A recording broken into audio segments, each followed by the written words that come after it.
Good morning बच्चों. I am your Das sir and once again I am in front of you with our 12th physics class. So welcome to my YouTube channel. So my dear student, in last class we have discussed about few things like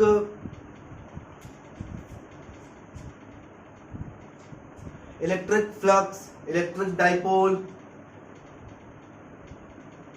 intensity due to a dipole along equatorial point, end on position and torque on dipole.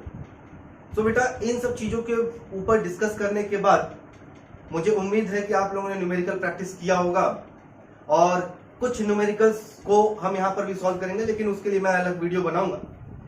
फिलहाल आज के day में मैं आपके 12th के physics के आगे के कॉन्सेप्ट को क्लियर करना चाहता हूं. तो आज आपका होगा लेक्चर नंबर 7 इलेक्ट्रोस्टैटिक्स का, जिसमें हम लोग सबसे पहले पढ़ेंगे बेटा कि एरिया वेक्टर क्या होता है. एरिया वेक्टर क्या होता है. तो बेटा देखो, अगर आपके पास कोई एरिया है, कोई सरफेस एरिया है, तो सपोज कर लो कोई सरफेस एरिया आपके पास ये है. तो इस सरफेस एरिया के पास मैग्नीट्यूड भी होगा और डायरेक्शन भी होगा. और आपको पता है कि अगर कोई फिजिकल क्वांटिटी जिसके पास मैग्नीट्यूड है और डायरेक्शन है, उसको हम लोग वेक्टर क्वांटिटी कहेंगे. तो अगर ये कोई एरिया है जिसका अपना खुद का कोई मैग्नीट्यूड है और इसका खुद का कोई डायरेक्शन है, तो इसी को हम लोग कहेंगे एरिया वेक्टर. तो और देखते हैं इसके डायरेक्शन से क्या मतलब है. तो जब भी किसी सरफेस से नॉर्मल ड्रॉ किया जाता है, नॉर्मल, जैसे कि एग्जांपल ले लेते हैं बेटा, सपोज कर लो ये मेरा जो हाथ है वो एक क्या है, सरफेस एरिया है. इस सरफेस एरिया से जो नॉर्मल ड्रॉ करेंगे, ये देखो ये जो नॉर्मल है, मार्कर जो है वो नॉर्मल है, देख लो इधर से जो नॉर्मल है, ये जो नॉर्मल का जो डायरेक्शन है वही इस एरिया का डायरेक्शन होगा. यानी कि perpendicular line drawn on a surface will be the direction of that area. Clear है. तो नॉर्मल को बेटा मैं एन कैप से लिख देता हूं यहां पे. Now what is this line. ये लाइन क्या है. तो बेटा 11th फिजिक्स में आप लोगों ने पढ़ा होगा कि the length of the line is what, the magnitude, है ना. तो इस एरिया का जो मैग्नीट्यूड होगा वही ये लेंथ, जो लाइन का जो लेंथ है वही ड्रॉ करके बताएगा. समझ आ रही बात. तो the length of the line will be the magnitude of the area and the perpendicular line drawn on the area, surface area, will be what, direction of that area. समझ आ रही बात. अगर इसका सरफेस एरिया बेटा ए हो, तो अगर एरिया वेक्टर ए वेक्टर मुझे लिखना होगा तो मैं क्या लिखूंगा, एन कैप ए. मैंने बताया था यूनिट वेक्टर के साथ एरिया का जो प्रोडक्ट कर देंगे तो वो एक वेक्टर क्वांटिटी बन जाएगा. तो this is all about area vector. Area vector मैंने क्या बताया आपको कि whenever a perpendicular line drawn where on the surface of the area will be the direction of the area, okay, and the area vector will be the equal to the product of unit vector and the magnitude of area. Clear है. समझ रही बात. इतना करने के बाद the length of the line will show what, magnitude of the area. Is it clear? चलो बेटा नोट कर लेना इसका डेफिनेशन. एरिया वेक्टर के बाद बेटा एक बहुत ही इंपॉर्टेंट टॉपिक है. देखो एक्चुअली मैं ये क्यों बता रहा हूं, एरिया वेक्टर क्यों बताया आपको, इसके बाद आगे की भी कुछ हेल्पिंग टॉपिक बताऊंगा, क्योंकि एक बहुत ही खूबसूरत टॉपिक के ऊपर मैं आपको लेके जाने वाला हूं. थोड़ी देर के लिए इंतजार करो, पहुंच जाएंगे हम लोग वहां पे. तो एरिया वेक्टर के बाद बेटा अब हम लोग पढ़ेंगे कि what is solid angle. Solid angle क्या होता है. सॉलिड एंगल क्लियर है. तो सॉलिड एंगल, किसी स्फेरिकल सरफेस के द्वारा किसी एक पॉइंट पर जो एंगल ड्रॉ करता है उसे ही हम लोग सॉलिड एंगल कहते हैं। किसी स्फेरिकल सरफेस के द्वारा उसके सेंटर के ऊपर किसी पॉइंट के ऊपर जो एंगल ड्रॉ करता है उसे हम लोग सॉलिड एंगल कहते हैं। तो सॉलिड एंगल को समझने के लिए सपोज कर लेते बेटा हमारे पास एक स्फेरिकल सरफेस है, इसका सेंटर ये है, ओके, स्फेरिकल सरफेस है, इसका एक सेंटर है। स्फेरिकल मतलब एक बॉल है आपके पास, ये एक बॉल है, उसका सेंटर ये है। बॉल के किसी भी सरफेस के ऊपर एक एरिया सपोज कर लो, तो मैंने देखो यहां पर एक छोटा सा एरिया बना लिया, एरिया, ठीक है। ये जो एरिया की जो वैल्यू है बेटा वो सपोज छोटा सा एरिया लिया है, इसलिए इसका सपोज कर लेते हैं डी ए। एरिया कितना है? डी ए, छोटा सा एरिया है। अभी ये जो मैंने सरफेस सपोज किया है बॉल के ऊपर, बॉल के सरफेस के ऊपर, बॉल है उसके सरफेस के ऊपर जो एरिया सपोज किया है वो उस सेंटर के ऊपर जितना एंगल क्रिएट करेगा बेटा, ये जो एंगल होगा, ये जो एंगल होगा, इसी एंगल को हम लोग सॉलिड एंगल डी ओमेगा से लिखते हैं। किससे लिखते हैं? डी ओमेगा से। और हमें पता है कि सेंटर से सरफेस का जो डिस्टेंस होता है वो कितना होता है बेटा? रेडियस होता है, वो उसका रेडियस होता है। तो ये आर हो गया और ये हो गया आपका डी ए, उसका एरिया। तो what is solid angle? What is solid angle?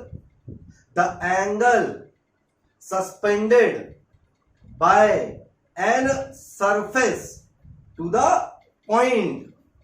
किसी सरफेस एरिया के द्वारा किसी भी पॉइंट पर जो एंगल ड्रॉ करता है उसे हम लोग क्या कहते हैं? सॉलिड एंगल कहते हैं। तो यहां लिख देता हूं बेटा, the angle suspended, the angle suspended by an area to an point will be solid angle। अब ये सॉलिड एंगल डी ओमेगा को हम लोग वैल्यू क्या लिखेंगे बेटा? तो इसकी जो वैल्यू होती है वो होती है D A upon R square, यानी कि जो सरफेस एरिया है वो डिवाइडेड बाय, जो सरफेस एरिया हमने एज्यूम किया हुआ है, डिवाइडेड बाय रेडियस का स्क्वायर, रेडियस का स्क्वायर। ये समझ आई बात? यहां तक क्लियर है बेटा? मैंने एक बॉल लिया, इस बॉल के ऊपर एक क्या लिया? सरफेस एरिया लिया। ये जो सरफेस एरिया बॉल के ऊपर था, छोटा सा जो सरफेस एरिया लिया, उसका एरिया था वो डीए था। तो ये जो डीए एरिया है वो उस सेंटर पे, उस स्फेरिकल सरफेस के सेंटर पे जितना एंगल क्रिएट करेगा उसको हम लोग सॉलिड एंगल कहेंगे। अगर रफ एग्जांपल बनाना चाहे तो बेटा ये कुछ इस तरीके का होगा। बॉल तो था ही, बॉल के ऊपर का सरफेस और वो जिस पॉइंट पे, वो सेंटर पे जितना एंगल क्रिएट कर रहा था वही आपका क्या हो जाएगा? वही आपका क्या हो जाएगा? सॉलिड एंगल हो जाएगा। समझ में आ रही बात बेटा? अभी इस सॉलिड एंगल को मैं एरिया वेक्टर के साथ रिलेट करना चाहता हूं। ये तो एरिया के साथ हो गया ना, D A upon R square area के साथ हो गया। अभी मैंने वेक्टर का नाम नहीं लिया, ठीक है?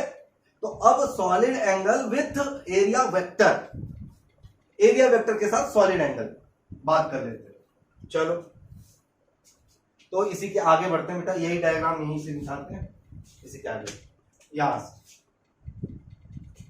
तो बेटा यहां पर मैंने क्या किया, एक सर्कुलर एरिया ले लिया, ठीक है? सर्कुलर एरिया ले लिया। अब ये जो एरिया है, इस एरिया के ऊपर नॉर्मल तो ये होगा एन कैप, नॉर्मल तो ये है एन कैप, समझ रहे बात? ये एन कैप इसका क्या हो गया? नॉर्मल हो गया। और नॉर्मल पे हम लोग ड्रॉ कर देते तो क्या हो जाता है? Area vector. यानी कि ये वाला जो रिप्रेजेंट कर रहा है, ये जो एरिया जो बना, ये एरिया क्या रिप्रेजेंट कर रहा है? एन कैप के साथ area vector DA vector, DA vector को रिप्रेजेंट कर रहा है N cap DA vector. Clear है बेटा? अब इसका जो प्रोजेक्शन पड़ेगा, ये जो सरफेस एरिया जो मैंने लिया हुआ है, ये इसका जो प्रोजेक्शन पड़ेगा वो कुछ इस तरीके का पड़ेगा बेटा। प्रोजेक्शन मतलब इसका जो शेड आएगा, इसका जो शेड आएगा, शेड ऐसे, ठीक है? शेड मतलब छाया, इसका जो छाया पड़ेगा, ठीक है? ये जो पड़ा इसके ऊपर छाया, इसका जो नॉर्मल होगा बेटा वो कुछ इस तरीके का होगा। सपोज कर लेते हैं कि थीटा एंगल पे, ठीक है? इसका जो नॉर्मल होगा वो क्या होगा? थीटा एंगल पे। तो अब मुझे ये बताओ, ये तो नॉर्मल था, इस वाले एरिया का क्या? Area vector DA N cap था, नॉर्मल ड्रॉ कर दिया। तो इसके वजह से इसके सेंटर के ऊपर जो प्रोजेक्शन पड़ रहा है, यानी कि उसकी जो छाया पड़ रही है सेंटर के ऊपर, पॉइंट के ऊपर, तो वो कुछ इस तरीके का पड़ेगा। तो ये जो छाया है उसका एरिया वेक्टर क्या है? तो देखो थीटा एंगल शिफ्ट कर जाएगा ना। अरे यार ऐसे करके पड़ रहा है, तो ये वाला कैसे पड़ेगा? ऐसे पड़ेगा, तो एंगल चेंज हो गया ना। तो ये जो एंगल चेंज हुआ वो कितना हो गया? डीए वेक्टर हो गया। और आपको पता है कि थीटा से जो सटा हुआ होता है वो क्या हो जाता है? हॉरिजॉन्टल कंपोनेंट हो जाता है। तो ये जो एरिया वेक्टर डीए है वो कितना हो जाएगा? डीए कॉस थीटा हो जाएगा, डीए कॉस थीटा हो जाएगा। और यहां से यहां तक का डिस्टेंस तो आर ही था, ठीक है? तो डी ओमेगा कितना हो जाएगा बेटा आपका? DA cos theta upon R square. एक बार फिर समझाने की कोशिश करते हैं बेटा, ध्यान से समझना। सबसे पहले सॉलिड एंगल क्या होता है? तो किसी भी स्फेरिकल सरफेस के किसी भी सरफेस पर अगर कोई छोटा सरफेस लिया जाए, वो जो उस स्फेरिकल के सेंटर के ऊपर जितना एंगल क्रिएट करेगा उसको हम लोग सॉलिड एंगल कह देंगे। यहां पर लिखा हुआ the angle suspended by an area to a point will be solid angle. किसी भी पॉइंट पर किसी भी एरिया के द्वारा जो सेंटर एंगल क्रिएट करेगा उसको हम लोग सॉलिड एंगल कह देंगे। तो D omega equal to D upon R square. अब देखो यहां पर मैंने एक एरिया लिया था, डीए एरिया लिया था। अब इस डीए एरिया का अगर वेक्टर एरिया लिखना होगा तो नॉर्मल ड्रॉ करेंगे, क्योंकि अभी मैंने बताया था आप लोगों को एरिया वेक्टर क्या होता है? नॉर्मल ड्रॉ होना, एरिया के ऊपर नॉर्मल। तो इसके ऊपर हमने नॉर्मल ड्रॉ किया, वो एन कैप हो गया। तो एरिया वेक्टर डीए मिल गया। लेकिन हमें क्या पढ़ना है? हमें पढ़ना है सॉलिड एंगल। तो सॉलिड एंगल का डेफिनेशन क्या था? Angle suspended by an area. तो इस एरिया की वजह से जो एंगल क्रिएट करेगा, तो इस एरिया की वजह से एंगल यहां पर कौन सा क्रिएट होगा? डी ओमेगा क्रिएट होगा। लेकिन किसके वजह से होगा? तो इसका जो प्रोजेक्शन पड़ रहा है, इसका जो प्रोजेक्शन यहां पर जो छाया बन रही है उसकी वजह से ना एंगल बनेगा। हाँ, तो ये जो छाया पड़ रही है यहां पर, इसका जो प्रोजेक्शन है उसके वजह से एंगल क्रिएट होगा। तो यहां पर इस प्रोजेक्शन का हमें क्या लेना पड़ेगा? एरिया वेक्टर लेना पड़ेगा इस प्रोजेक्शन का। तो इस प्रोजेक्शन का एरिया वेक्टर लेने के लिए क्या किया मैंने? इस एरिया के ऊपर परपेंडिकुलर ड्रॉ किया, इस वाले, यानी कि जो छाया पड़ा उसका परपेंडिकुलर ड्रॉ किया। तो उसका परपेंडिकुलर यहां पर डीए वेक्टर था, थीटा एंगल पे शिफ्ट हुआ था। तो एरिया वेक्टर कितना हो गया? डीए कॉस थीटा हो गया। कितना हो गया बेटा? डीए कॉस थीटा हो गया, ये वाला। तो अभी क्या करेंगे? D omega equal to DA cos theta upon R square. ये हो गया आपका solid angle with area vector. Okay बेटा, क्लियर यहां तक? चलो शाबाश, इसको नोट डाउन कीजिए। होप बेटा आप लोगों ने नोट किया होगा।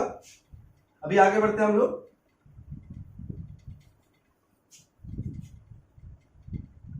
देखो ये सारी चीजें आप लोगों ने पढ़े हुए हैं, 11th फिजिक्स में आप लोगों ने पढ़ा होगा इसको, इसीलिए मैं बहुत ही लाइटली इसको बताया हूं। इंपॉर्टेंट क्या है मैं आगे जाऊंगा तब आपको समझ में आएगा कि क्यों मैं ये सारी चीजें बता रहा था आपको। अभी फिलहाल हम लोग एक डेफिनेशन पढ़ेंगे कि what is one stay radian. One stay radian क्या है? स्टे रेडियन क्या है? तो बेटा तो सबसे पहले stay radian is the unit of solid angle. It is it is the unit of solid angle. Solid angle, solid angle क्या है? यूनिट है। तो बेटा हम लोग सॉलिड एंगल का फॉर्मूला क्या पढ़े हैं? DA अपॉन आर स्क्वायर, यही तो पढ़े हैं, D omega equal to DA upon R square. तो कह रहे हैं कि 1 स्टेरेडियन यानी कि डी ओमेगा की वैल्यू कितनी होनी है? 1 होनी है। तो डी ओमेगा कब 1 होगा? ये वैल्यू कब 1 होगी? जब when DA equal to R square, DA equal to R square जब होगा तब तो डी ओमेगा की वैल्यू 1 होगी। यस। तो अब आपसे पूछता है कोई कि व्हाट इज 1 स्टेरेडियन, तो आप क्या कहोगे कि 1 steradian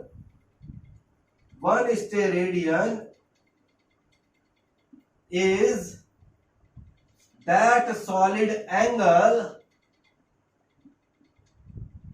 suspended by an area where the magnitude of area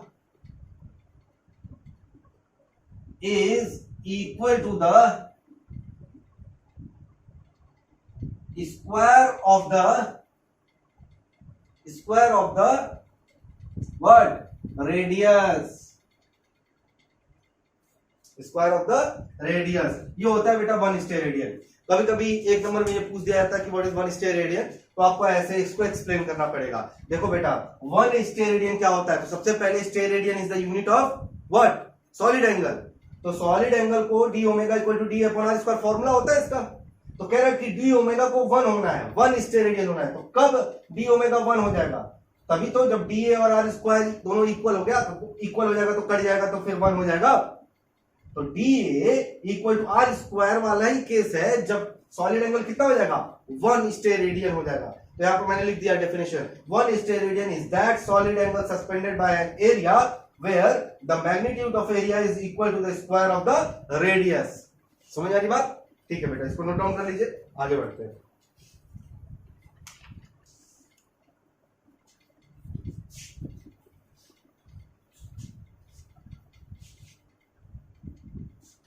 अब बेटा हम लोग पढ़ेंगे कि व्हाट इज इलेक्ट्रिक फ्लक्स। अब हम लोग अपने मेन टॉपिक पे जा रहे हैं। तो electric flux, electric flux, electric flux. तो बेटा इलेक्ट्रिक फ्लक्स क्या होता है? इंपॉर्टेंट है ये जानने के लिए। तो देखो बेटा, मैंने आपको बताया था कि एक पॉजिटिव चार्ज जो होता है वो सोर्स चार्ज होता है। पॉजिटिव चार्ज क्या होता है? एक सोर्स चार्ज होता है जो कि क्या करता है? इलेक्ट्रिक फील्ड लाइंस को जनरेट करता है। क्या करता है? इलेक्ट्रिक फील्ड लाइंस को जनरेट करता है। तो ये सब क्या है? इलेक्ट्रिक फील्ड लाइंस है, इलेक्ट्रिक फील्ड लाइंस है। चलो, फिर मैंने आप लोगों को बताया था कि the group of electric field lines,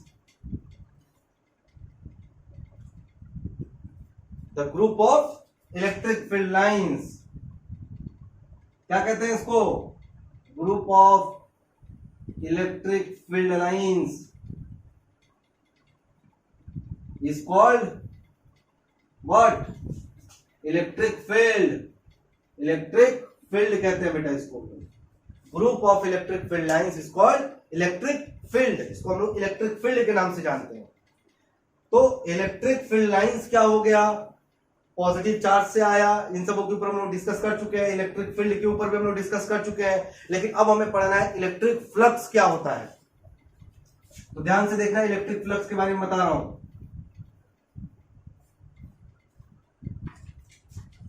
suppose कर लो बेटा कई सारे इलेक्ट्रिक फील्ड लाइंस हैं आपके पास, कई सारे इलेक्ट्रिक फील्ड लाइंस हैं। These are electric field lines E. Okay, अब मुझे ये बताओ, यहां पर मैंने एक एरिया ड्रॉ कर दिया, यहां पर मैंने एक एरिया ड्रॉ कर दिया, एरिया, ठीक है, एक छोटा सा एरिया ले लिया। अब मुझे ये बताओ, क्या ये सभी फील्ड लाइंस जो है वो इस एरिया से निकल रही हैं? क्या ये सभी फील्ड लाइंस इस एरिया से निकल रही हैं? नहीं, केवल 2 ही फील्ड लाइंस, यानी कि ये वाला और ये वाला, यही दोनों फील्ड लाइंस इस एरिया से निकल रही है, ठीक है। तो इन्हीं दोनों लाइन को हम लोग कह देंगे इलेक्ट्रिक फ्लक्स। क्या कह देंगे? Electric flux. तो अगर कोई आपसे पूछता है इलेक्ट्रिक फ्लक्स क्या होता है, तो आप क्या कहोगे? Electric field lines passing through a particular area. एक पर्टिकुलर एरिया से पास होने वाला इलेक्ट्रिक फील्ड लाइंस को ही हम लोग क्या कहते हैं? इलेक्ट्रिक फ्लक्स कहते हैं। तो डेफिनेशन क्या होगा बेटा? Electric field lines passing through and particular area is called electric field, electric flux is called electric flux। क्या कहते हैं? इलेक्ट्रिक फ्लक्स कहते हैं। देखो बेटा, सभी को हम लोग इलेक्ट्रिक फ्लक्स नहीं कहेंगे, जो एक पर्टिकुलर एरिया से होकर के निकलेगा उसी को हम लोग इलेक्ट्रिक फ्लक्स कहेंगे। समझ आई बात? It is denoted by phi. इसको हम लोग किससे लिखते हैं? फाई से लिखते हैं। अच्छा, इलेक्ट्रिक फ्लक्स है तो यहां पर फाई ई लिख देंगे। फाई ई का मतलब हुआ इलेक्ट्रिक फ्लक्स, ठीक है। क्योंकि मैग्नेटिक फ्लक्स भी होता है, वो हम लोग मैग्नेटिक वाले में पढ़ेंगे। लेकिन फिलहाल फ्लक्स क्या होता है? वो फील्ड लाइंस जो एक पर्टिकुलर एरिया से होकर के पास करे उसको हम लोग क्या कह देंगे? इलेक्ट्रिक फ्लक्स कह देंगे। यहां पर आपका हेडिंग होगा इलेक्ट्रिक फ्लक्स, और ये इसका हो गया डेफिनेशन और ये डायग्राम। ठीक है बेटा, इतना नोट करो। अभी इलेक्ट्रिक फ्लक्स खत्म नहीं हुआ, अभी इसके आगे भी चलना है हमें, ठीक है। इसको नोट डाउन कीजिए, आगे बढ़ते हैं।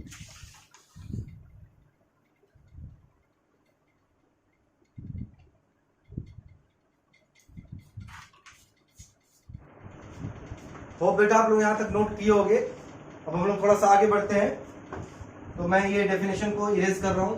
अब इसके मैथमेटिकल टर्म के ऊपर हम लोग बात करेंगे। इलेक्ट्रिक फ्लक्स के मैथमेटिकल टर्म के ऊपर बात करेंगे। तो बेटा फ्लक्स फाई ई जो था, इलेक्ट्रिक फ्लक्स था, वो क्या था? तो इलेक्ट्रिक फील्ड कहां से निकल रहा था? ये वाला जो एरिया था, डी ए जो एरिया था, छोटा सा एरिया जो डी ए था, इन दोनों के, अच्छा देखो, इलेक्ट्रिक फील्ड लाइंस भी क्या है? एक वेक्टर क्वांटिटी है और एरिया भी एक वेक्टर क्वांटिटी है। तो इलेक्ट्रिक फ्लक्स फाई जो होगा, इलेक्ट्रिक फील्ड और एरिया वेक्टर का डॉट प्रोडक्ट होता है। क्या होता है बेटा? डॉट प्रोडक्ट होता है, ई डॉट डी ए। समझ में आ रही बात बेटा? मैंने क्या क्या बताया आपको? इलेक्ट्रिक फ्लक्स क्या होता है? अगर मैं कहूं कि बेटा कि ये लो, यहां से देखो, कट रहा है, आई थिंक दूसरी तरफ बनाते हैं, इधर की तरफ बनाते हैं। अगर बेटा मैं आपसे कहूं यहां पर कि यहां पर मेरे पास कई सारे इलेक्ट्रिक फील्ड लाइंस हैं, और मैं आपसे कहूं कि इस वाले एरिया से फ्लक्स बताओ कितना होगा? फ्लक्स बताओ। और ये जो एरिया है बड़ा एरिया है, क्या है? बड़ा है। फ्लक्स बताने के लिए क्या है? हम क्या करेंगे? एक छोटा सा एरिया लेंगे डीए, एक छोटा सा एरिया लेंगे डीए। तो छोटे से एरिया के वजह से जो फ्लक्स निकल रहे हैं वो कितने होंगे? वो कितने होंगे बेटा? तो वो होगा वेक्टर ई डॉट डीए। छोटे से के लिए निकलने वाला फ्लक्स क्या होगा? Phi equal to E dot DA होगा। समझ आ रही बात? अब अगर मैं आपसे कहूं कि इस पूरे एरिया से निकलने वाला, ये जो पूरा एरिया है, उस पूरे से निकलने वाला इलेक्ट्रिक फ्लक्स कितना होगा? तो क्या करते हैं बेटा? छोटे से के लिए पता कर लेते हैं, तो बड़े वाले को इंटीग्रेट कर देते हैं। तो phi E equal to close integration, क्योंकि ये क्लोज है ना, क्लोज पाथ है, तो close integration of E dot D A, E dot D A. फिर से एक बात, इलेक्ट्रिक फ्लक्स क्या होता है बेटा? तो इलेक्ट्रिक फ्लक्स के लिए मैंने आपको बताया था कि electric field lines passing through a particular area, electric field lines passing through a particular area is called what? Electric flux, उसको हम लोग इलेक्ट्रिक फ्लक्स कह लेते हैं। अब आपके पास क्या दिया हुआ है, आपके पास दिया हुआ है कि कई सारे इलेक्ट्रिक फील्ड लाइंस हैं, ठीक है, और यहां पर एक बड़ा सा एरिया लिया गया है जिसका वैल्यू है ए, जिसकी वैल्यू कितनी है, ए है। तो ए एरिया है। अब कह रहा है कि इस एरिया से निकलने वाला फ्लक्स बताओ। तो आप क्या करोगे, एक छोटा सा एरिया डीए लोगे, छोटा सा एरिया डीए लोगे, इस डीए के वजह से कितना फ्लक्स निकालना है वो निकाल लेंगे। तो फाई इक्वल टू क्या हो जाएगा, मैंने बताया कि डॉट प्रोडक्ट होता है, तो vector E dot DA, dot product क्या होता है 11th में आप लोगों ने पढ़ा है, मैं उसके ऊपर डिस्कस नहीं करूंगा। तो vector E dot vector dA, इन दोनों का जो डॉट प्रोडक्ट होता है, तो डॉट प्रोडक्ट हमने निकाल लिया। अब कह रहा है कि इस पूरे से निकालना है, क्या करेंगे, इंटीग्रेट कर देंगे। इंटीग्रेशन आप लोगों ने मैथ्स में पढ़ा होगा या फिर मैथमेटिक टूल्स में पढ़ा होगा। तो इंटीग्रेट कर देंगे तो पूरे एरिया की वजह से मिल जाएगा। समझ आई बात। और हमें पता है बेटा vector A dot vector B कितना होता है, ए बी कॉस थीटा, ये फॉर्मूला होता है। तो स्केलर क्वांटिटीज का डॉट प्रोडक्ट का फॉर्मूला क्या होता है, ए बी कॉस थीटा होता है। तो यहां पर भी तो दो वेक्टर क्वांटिटीज है, इनका डॉट प्रोडक्ट हो रहा है, तो इसकी वैल्यू क्या होगी, तो इसकी वैल्यू हो जाएगी बेटा close integration of E D A cos of theta. अब वेक्टर देखो, वेक्टर का साइन हट गया क्योंकि हमने डॉट प्रोडक्ट कर दिया, तो वेक्टर का साइन हट गया, तो E D A cos theta हो गया। तो फाई ई कितना हो जाएगा, अगर छोटा सा एरिया डीए है तो पूरा इंटीग्रेट करेंगे तो ये एरिया मिल जाएगा ए, क्या हो जाएगा ई ए कॉस थीटा। यह हो गया फ्लक्स आपका, electric flux phi equal to E A cos theta हो गया। समझ में आ रही बात, ई ए कॉस थीटा। यहां तक क्लियर है। इस वाले को मैं इरेज कर दे रहा हूं, इस वाले डायग्राम को।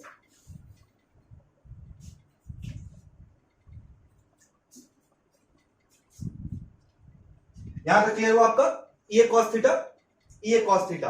अब अगर मुझे यह बताओ कि अगर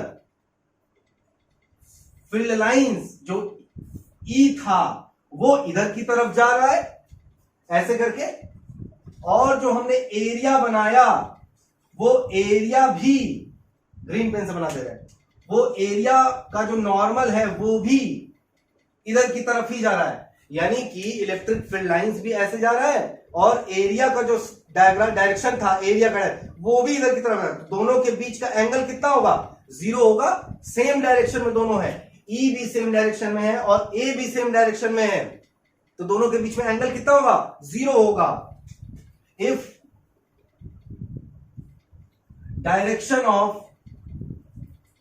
flux and area is same then theta equal to 0 degree, और cos 0 की वैल्यू कितनी हो जाती है बेटा, 1 हो जाती है। तो अब यहीं पे वैल्यू सब्स्टिट्यूट कर देंगे, तो फ्लक्स फाई ई कितना हो जाएगा आपके पास, ई ए हो जाएगा।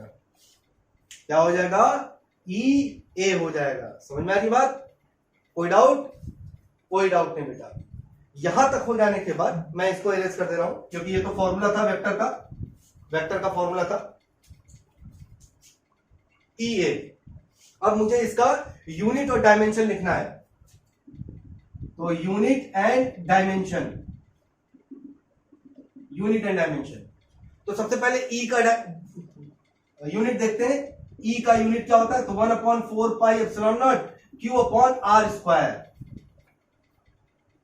ये ई का यहां से बेटा हमें ई का यूनिट चाहिए होगा, तो ई का यूनिट आप लोग कैलकुलेट करो। ई का जो यूनिट निकल करके आएगा बेटा न्यूटन पर कूलम, कितना होगा ई का जो यूनिट निकल करके आएगा वो होगा न्यूटन पर कूलम, N अपॉन C। और अब जो हमारे पास एरिया का जो यूनिट होता है वो होता है मीटर स्क्वायर, तो फ्लक्स का यूनिट क्या हो जाएगा, न्यूटन मीटर स्क्वायर पर कूलम। न्यूटन पर कूलम ई का, और एरिया का क्या होगा मीटर स्क्वायर, तो न्यूटन मीटर स्क्वायर पर कूलम, तो ये हो गया इसका यूनिट। अब अगर डायमेंशन लिखना होगा तो डायमेंशन का क्या होगा बेटा, डायमेंशन क्या होगा, तो देखो न्यूटन, फ्लक्स का डायमेंशन कैसे लिखेंगे, न्यूटन का मतलब क्या, फोर्स का डायमेंशन क्या होता है mL/T⁻², मीटर स्क्वायर मतलब L स्क्वायर, लेंथ का स्क्वायर, अपॉन कूलम यानी कि चार्ज यानी कि AT, तो फ्लक्स फाई कितना हो जाएगा बेटा, mL² L⁻1 mL³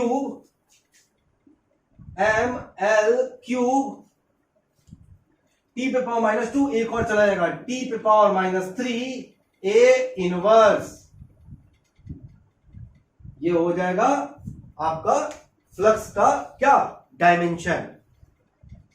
होप बेटा ये सारी चीजें आपको समझ में आई होगी।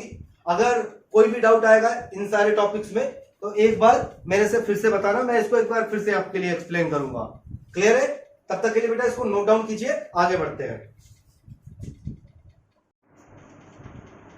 होप बेटा आप लोगों ने इसको नोट किया होगा। अब हम लोग आगे की तरफ बात करेंगे, और आगे हम लोग का जो मेन टॉपिक आने वाला है, ये सबसे इंपॉर्टेंट टॉपिक है क्लास 12 फिजिक्स के लिए, और ये होने वाला है बेटा गॉसेस थ्योरम। गॉस थ्योरम सबसे इंपॉर्टेंट है बेटा, बहुत ज्यादा इंपॉर्टेंट है। तो सबसे पहले हम लोग डिस्कस करेंगे कि ये गॉसेस थ्योरम है क्या और ये बताता क्या है। तो बेटा देखो, सपोज कर लो हमारे पास एक सरफेस एरिया है, ये एक सरफेस एरिया है, तो क्या ये सरफेस एरिया क्लोज है? बिल्कुल क्लोज है बेटा। तो ये देखो इसके 4 बाउंड्रीज है, तो ये क्लोज सरफेस है। क्या है? क्लोज सरफेस है। अब अगर हम इसके ऊपर एक चार्जेस को डिस्ट्रीब्यूट कर देते हैं, पॉजिटिव चार्ज को डिस्ट्रीब्यूट कर दिया, तो किसी भी क्लोज सरफेस में अगर कोई चार्ज हम लोगों ने रख दिया, तो उस चार्ज, पॉजिटिव चार्ज तो सोर्स चार्ज होता है, वो क्या निकालेगा? इलेक्ट्रिक फील्ड लाइंस निकालेगा। जो इलेक्ट्रिक फील्ड लाइंस ये निकालेगा उसी को हम लोग क्या कहते हैं? इलेक्ट्रिक फ्लक्स भी कहते हैं। तो गॉसेस थ्योरम बताता है बेटा कि किसी भी क्लोज सरफेस में अगर कोई चार्ज है तो उस चार्ज के वजह से कितना फ्लक्स बाहर आएगा, how many flux will be what spread out due to a close surface. किसी क्लोज सरफेस से निकलने वाला इलेक्ट्रिक फ्लक्स की जो वैल्यू होती है वही बताता है गॉसेस थ्योरम। समझ में आ रही बात? Gauss's theorem. तो अकॉर्डिंग टू गॉसेस थ्योरम, अब देखो गॉस ने क्या बताया था वो बता रहा हूं मैं, गॉस ने क्या बताया था वो मैं बता रहा हूं। According to Gauss's theorem, comma double inverted comma, the electric flux passing through a closed surface will be 1/ε0 time of net charge। Gauss ने क्या कहा बेटा? गॉस ने कहा कि किसी भी क्लोज सरफेस से जो इलेक्ट्रिक फ्लक्स निकलेगा वो 1/ε0 टाइम होगा। किसका? नेट चार्ज का। चलो आप समझाते हैं बात को समझो, बात क्या कह रहा हूं। तो मैंने यहां पर बेटा इसके सेंटर पे एक पॉजिटिव क्यू चार्ज रख दिया, ठीक है। इस पॉजिटिव क्यू चार्ज से निकलने वाला जो इलेक्ट्रिक फ्लक्स होगा बेटा, इलेक्ट्रिक फ्लक्स होगा, वो क्या होगा? इलेक्ट्रिक फ्लक्स विल बी क्या कह रहा है कि 1/ε0 time of total charge Q/ε0। किसने बताया? गॉस ने बताया बेटा। इस पॉजिटिव चार्ज को यहां रखा गया है।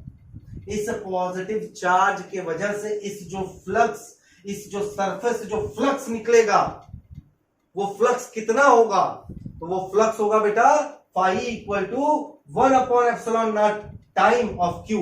टोटल चार्ज जो यहां पर क्यू रखा हुआ है उसमें से 1/ε0 का मल्टीप्लाई कर दो। अब ये ε0 क्या है, तो ε0 मैंने आपको बताया था परमिटिविटी होती है। क्या होती है बेटा, परमिटिविटी होती है, यानी कि इस ये जो सरफेस है, इस चार्ज का जो मीडियम है, इस सरफेस का जो मीडियम है वो कितने फील्ड लाइंस को बाहर करने के लिए अनुमति दे रहा है ना। तो फ्लक्स फाई क्या हो जाएगा, इक्वल टू क्यू अपॉन ε0।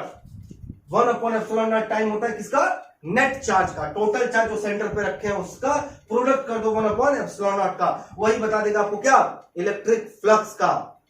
किसने बताया था इसको, गॉसेस थ्योरम ने बताया था, गॉस ने बताया था। क्या बताया था, according to Gauss's theorem the electric flux passing through a close surface will be 1/ε0 time of net charge. Total charge का 1/ε0 टाइम हो जाएगा। तो ये बेटा इसका गॉसेस थ्योरम का स्टेटमेंट था, इसका डेरिवेशन भी हम लोग पढ़ेंगे, तो इसको फिलहाल आप लोग नोट डाउन कीजिए, फिर हम लोग इसके डेरिवेशन के ऊपर बात करते हैं। जल्दी से नोट डाउन करो बेटा। हेलो बच्चों, तो फिर हम लोग अब गॉसेस थ्योरम का डेरिवेशन पढ़ने जा रहे हैं। बेटा ध्यान से पढ़ना कि क्या डेरिवेशन के बाद क्या वो जो स्टेटमेंट गॉस ने कहा था वो डेराइव हो रहा है कि नहीं। इसके लिए यहां पर एक डायग्राम लिया गया है बेटा। तो सपोज कर लो हमारे पास एक क्लोज गॉसियन सरफेस है। क्या है, क्लोज गॉसियन सरफेस। तो यहां पर एक क्लोज मैंने गॉसियन सरफेस बनाया हुआ बड़ा वाला, ठीक है, क्लियर। और इसके किसी भी पॉइंट ओ पर एक पॉजिटिव क्यू चार्ज लिया हुआ है। क्या लिया हुआ है, पॉजिटिव क्यू चार्ज लिया हुआ है। और इस क्लोज सरफेस के ऊपर एक छोटा सा एरिया डीए लिया हुआ है, डीए एरिया लिया हुआ है। समझ एक बात। तो इस डीए एरिया का वेक्टर, चलो इसको मैं डायग्राम बनाता हूं आपके सामने, तब ज्यादा क्लियर होगा आपके लिए। ध्यान से देखना बेटा। तो मैंने क्या किया, एक क्लोज सरफेस ले लिया और इसके किसी भी पॉइंट ओ पर एक पॉजिटिव क्यू ले लिया, ठीक है, पॉजिटिव क्यू यहां पर लिया। अब मैं क्या कर रहा हूं, यहां पर इसके सरफेस के ऊपर, गॉसियन सरफेस के ऊपर एक छोटा सा एरिया डीए ले लिया। क्या ले लिया, डीए, छोटा सा एरिया ले लिया, क्लियर। अब इस छोटे से एरिया का जो एरिया वेक्टर होगा वो क्या होगा, इसके ऊपर नॉर्मल होगा। तो ये हो गया आपका डीए और ये देखो नॉर्मल एन कैप, ठीक है। देख लो इस सरफेस का जो नॉर्मल होगा वही तो एरिया वेक्टर डीए बताएगा, क्लियर है। अब मैं क्या कर रहा हूं, यहां पर सॉलिड एंगल बना रहा हूं। सॉलिड एंगल बनाना जरूरी है, तो ये हो गया आपका डी ओमेगा, एक सॉलिड एंगल, क्लियर। तो इस पॉजिटिव चार्ज की वजह से जो इलेक्ट्रिक फील्ड लाइंस निकलेगा वो तो टेढ़ा मेढ़ा नहीं, इलेक्ट्रिक फील्ड लाइन टेढ़ा मेढ़ा तो नहीं निकलता है, वो सीधा निकलता है। तो ये देखो इलेक्ट्रिक फील्ड लाइंस कुछ इस तरीके का निकलेगा, ऐसे करके। तो ये ई सपोज कर लेते हैं कि थीटा एंगल के ऊपर शिफ्ट हो गया, तो ये ई हो गया, इधर की तरफ ई हो गया, और ये इस एरिया का जो नॉर्मल था डीए, और एंगल कितना बन रहा है उन दोनों के बीच में, थीटा बन रहा है, क्लियर है। चलो तो अब मुझे ये बताओ कि लास्ट में जब मैं आपको बता रहा था इलेक्ट्रिक फ्लक्स के बारे में मैं समझा रहा था कि इलेक्ट्रिक फ्लक्स फाई क्या होता है, फाई क्या होता है, डॉट प्रोडक्ट होता है किसका किसका, इलेक्ट्रिक फील्ड का और एरिया का, एरिया वेक्टर का dot product, E dot DA होता है कि नहीं होता है। Electric flux phi equal to E dot DA. लेकिन हमें क्या चाहिए, हमें चाहिए कि इस टोटल, ये जो टोटल है पूरे गॉसियन सरफेस से निकलने वाला फ्लक्स चाहिए। ये तो किसके लिए हुआ, इस छोटे से एरिया के लिए ना। तो यहां पर मैं लिख दे रहा हूं डी फाई ई। इस छोटे से एरिया से निकलने वाला फ्लक्स कितना है, डी फाई ई। कितना होगा, ई डॉट डीए होगा, ई डॉट डीए होगा, ई डॉट डीए होगा। तो मुझे क्या चाहिए, इस पूरे से निकलने के लिए। तो अभी मैंने बताया था आप लोगों को कि छोटा सा निकालते हैं फिर उसको इंटीग्रेट कर देते हैं तो बड़े वाले का पता चल जाता है। तो फिलहाल इसको आगे सॉल्व करते हैं। तो D phi E equal to कितना हो जाएगा बेटा, E D A cos theta, E D A cos theta, ये हो जाएगा आपका, क्लियर है, कोई डाउट, कोई डाउट नहीं। चलो अब क्या करते हैं बेटा, इसको इंटीग्रेट करते हैं क्योंकि हमको पूरा फ्लक्स चाहिए। तो यहां पर D phi E equal to close integration of E D A cos of theta, clear है? इतना आएगा। तो ये जब डिफरेंट इंटीग्रेट करेंगे तो यहां पर क्या बचेगा, केवल फाई ही बचेगा। अरे यार इंटीग्रेशन ऑफ डी एक्स क्या होता है, एक्स होता है ना, तो इंटीग्रेशन ऑफ डी फाई कितना होगा, फाई हो जाएगा। तो इक्वल टू क्या होगा बेटा, ई की वैल्यू रखो तो क्लोज इंटीग्रेशन ई की वैल्यू होती है 1/4 pi epsilon naught Q upon R square D A cos theta. चलो शाबाश।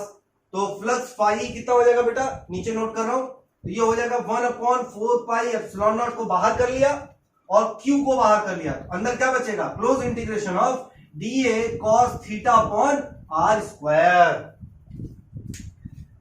D A cos theta upon R square, यही तो बचेगा। अच्छा चलो आगे देखो बेटा, आगे देखो, flux phi equal to 1/4 pi epsilon naught Q integration of D A cos theta upon R square. कुछ याद आ रहा है ये फॉर्मूला देख करके, किसका था, सॉलिड एंगल का था, डी ओमेगा का था, तो डी ओमेगा यानी कि D A cos theta upon R square solid angle D omega हो गया। चलो अब मुझे ये बताओ बेटा, कोई सर्कल किसी सेंटर पे कितना एंगल क्रिएट करता है, कितना एंगल क्रिएट करेगा, 4 पाई करेगा, कितना करेगा, 4 पाई करेगा, यानी कि डी ओमेगा की टोटल वैल्यू इंटीग्रेट करेंगे। अरे यार इंटीग्रेशन का मतलब होता है वैल्यू का इंक्रीज हो जाना, ठीक है। तो डी ओमेगा क्या है, सॉलिड एंगल है, तो सॉलिड एंगल सेंटर पे कितना बनेगा, टोटल एंगल 4 पाई बनेगा ना, ये सॉलिड एंगल कितना बनेगा, 4 पाई बनेगा। तो फाई ई इक्वल टू क्या हो जाएगा, 1/4 pi epsilon naught Q into कितना, 4 pi D omega, total D omega की, देखो छोटा सा सॉलिड एंगल डी ओमेगा, इस पूरे सरफेस की वजह से कितना एंगल बन जाएगा, 4 पाई। तो 4 पाई से यहां से 4 पाई कैंसल आउट हो जाएगा, फ्लक्स फाई कितना हो गया, क्यू इंटू 1/एप्सिलॉन, क्यू इंटू 1/एप्सिलॉन। यही तो कहा था, यही तो गॉस ने कहा था कि पूरे सरफेस से निकलने वाला इलेक्ट्रिक फ्लक्स, पूरे सरफेस से निकलने वाला इलेक्ट्रिक फ्लक्स क्या होता है, Q इंटू 1/एप्सिलॉन नॉट होता है, Q इंटू 1/एप्सिलॉन नॉट होता है।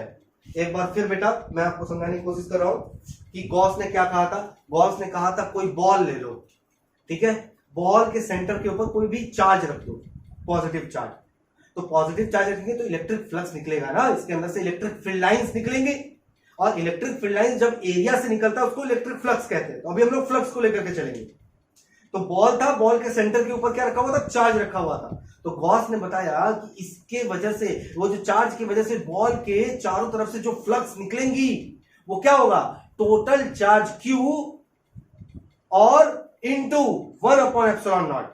1 एप्सिलॉन नॉट क्या था, परमिटिविटी था, ये किसने कहा था, गॉस ने कहा था। और यहां पर गॉस के थ्योरम का डेरिवेशन मैंने किया था। डायग्राम को एक बार फिर से एक्सप्लेन करता हूं।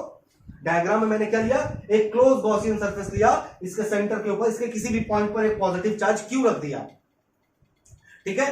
क्यू पॉजिटिव चार्ज रखने की वजह से अब इस पॉजिटिव चार्ज की वजह से चारों तरफ से इलेक्ट्रिक फ्लक्स निकलेगी, कितना निकलेगा हमें नहीं पता। हमने क्या किया, एक छोटा सा एक एरिया ले लिया, उसी सरफेस के ऊपर एक छोटा सा एरिया ले लिया, छोटे से एरिया की वजह से कितना फ्लक्स निकला वो पता कर लेंगे, पता करने के बाद इंटीग्रेट कर देंगे तो पूरे एरिया से पता चल जाएगा कितना निकलेगा। तो छोटे से एरिया से निकलने वाला फ्लक्स निकालना है हमें, तो हमने एक छोटा सा एरिया लिया और इस एरिया के ऊपर एक परपेंडिकुलर लाइन ड्रॉ कर दिया जो कि एरिया वेक्टर मिल जाएगा मुझे, तो डीए एरिया वेक्टर मिल गया। अब इस पॉजिटिव चार्ज की वजह से जो फील्ड लाइंस निकलेगा वो तो सीधे निकलता है ना, तो वो ऐसे निकलेगा। तो आप देखोगे एरिया वेक्टर और ई के बीच में एक एंगल बनेगा थीटा, ठीक है। तो अब हमें क्या करना है, केवल फ्लक्स की वैल्यू निकालना है। तो फ्लक्स, अच्छा छोटा सा एरिया है तो छोटे से एरिया से निकलने वाला फ्लक्स छोटा, तो D phi equal to vector E dot D A, क्योंकि ये फ्लक्स का डेफिनेशन था। फ्लक्स का डेफिनेशन क्या था कि flux is the dot product of vector E and area vector, तो ई डॉट डी ए, तो क्या हो जाएगा ईडीए कॉस थीटा, क्योंकि डॉट प्रोडक्ट में कॉस थीटा आ जाता है, तो ईडीए कॉस थीटा हो गया। अब क्या करेंगे, छोटा सा फ्लक्स मिल गया, उसको इंटीग्रेट कर देंगे, तो integration of d phi E equal to close integration of E D A cos theta, तो डी फाई ई फ्लक्स हो जाएगा phi E equal to close integration E की वैल्यू रखेंगे 1/4πε0 q upon r square d cos theta, 1/4πε0 q को बाहर कर लेंगे dA cos theta upon r square. और पहले ही मैंने आपको बताया था कि dA cos theta upon r square क्या है, ये क्या था बेटा, तो dA cos theta upon r square आपका क्या था, dA cos theta upon r square आपका सॉलिड एंगल था, d ओमेगा था, और कितना टोटल सॉलिड एंगल क्रिएट करेगा, 4 पाई करेगा, तो यानी कि इंटीग्रेशन कर दिया d ओमेगा का, तो टोटल कितना बनेगा, टोटल कितना बनेगा 4 पाई, तो 4 पाई से 4 पाई कटेगा तो q अपॉन एप्सिलॉन नॉट। और यही था आपका गॉसेस का स्टेटमेंट और गॉसेस का डेरिवेशन। इस पूरे को नोट कीजिए बेटा, आगे बढ़ते हैं। हो बेटा आप लोगों ने नोट किया होगा। इसके साथ ही आज का लेक्चर मैं यहां पे खत्म करता हूं, और आगे के क्लासेस में मैं डिस्कस करूंगा कि application of Gauss's law, Gauss's law का यूज क्या है। ठीक है, तब तक के लिए अपना ध्यान रखना। थैंक यू बेटा, बाय।